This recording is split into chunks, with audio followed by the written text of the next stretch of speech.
A stroke is potentially one of the most devastating and disabling conditions a patient can have. Nearly 700,000 of them occur in the United States each year, making it the lead cause of disability and the fourth leading cause of death in adults. Hi, I'm Andy Ringer of Mayfield Brain and Spine in Cincinnati, Ohio, and I'd like to talk to you today about what you can do to reduce your risk of having a stroke. While there are several risk factors that you cannot control, there are several that you can control. And I'd like to share my 7 favorite tips to help you reduce your risk of stroke. The first step is control your blood pressure. There's a reason they call hypertension the silent killer. You don't feel it, it doesn't cause any obvious symptoms, it doesn't cause pain or discomfort, but it eats away at the inside of the walls of your arteries and can lead to problems with blood flow to many different organs in your body, the most sensitive of which are your heart and brain. This is why hypertension is considered a major risk factor for both heart attack and stroke. The best way to treat this is to see your doctor. Have your blood pressure measured and identify whether it is in the safe range or not. And while some cases of hypertension might be treated with diet and exercise, many require medications, and you'll have to take those medications religiously for the rest of your life. You can't stop taking these medications just because you feel good, because again, that hypertension is silent. The second step to reduce your risk of stroke is to control your blood cholesterol. Like hypertension, this is something you won't feel or notice, but it builds up in your blood system based on how your body metabolizes certain nutrients. Some of us can control our cholesterol with diet and exercise, but in many cases, your body's ability may not metabolize cholesterol as well as someone else's, and you may require medication.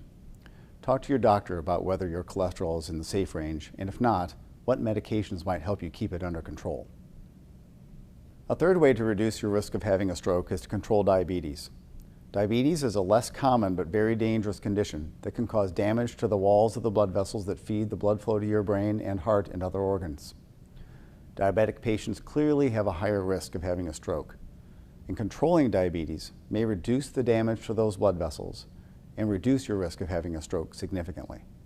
In addition to controlling high blood pressure, high blood cholesterol, and diabetes, there are other lifestyle changes that might help reduce your risk of having a stroke. And this brings us to our next 2 steps. Our fourth step is to avoid smoking. You've heard it a million times. Smoking is bad for you, no doubt about it. In addition to increasing your risk for numerous types of cancer, smoking is a significant risk factor for both heart attack and stroke. And quitting or avoiding smoking is one of your best things you can do for your overall health. Step number 5 is maintaining an ideal body weight. Obesity is a well-recognized risk factor for numerous disease processes, including stroke. And maintaining a good body weight helps you reduce the risk of these diseases and reduce your risk of stroke. Talk to your physician about a heart-healthy diet that will help you to do so. Step number 6 is getting regular exercise. Regular physical exertion on a daily basis, at least 20 minutes, has numerous health benefits, among them including your risk for stroke. So get out and walk, get some exercise, play a game, but be active. Our final step is to be aware of a condition called atrial fibrillation. This is an irregular heartbeat that causes one of the chambers of the heart, the atrium, to beat in an irregular fashion.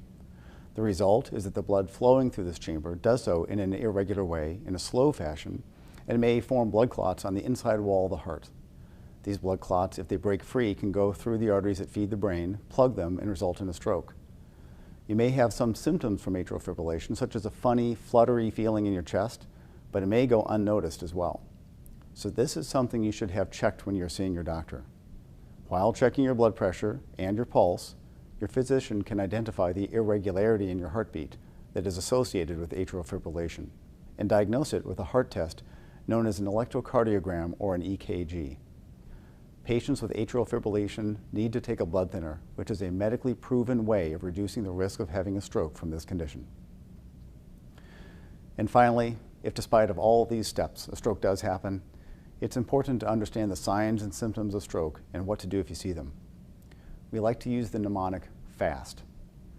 Letter F stands for facial weakness or numbness. If the face looks asymmetrical or feels numb on the one side, that might indicate a sign of stroke. A is for arm. If one arm goes weak or numb or clumsy, while the other arm stays strong, that might also indicate symptoms of a stroke. S is for slurred speech or difficulty speaking, which is a very common symptom of stroke, And T is for time. Time is valuable and time is brain. If you have symptoms of a stroke or your loved one has symptoms of a stroke, it's time to call 911. I hope you found this information helpful and that you'll take the time and care to reduce your risk of having a stroke. Your loved ones will thank you for it. For more information about stroke or other neurological conditions, please visit mayfieldclinic.com.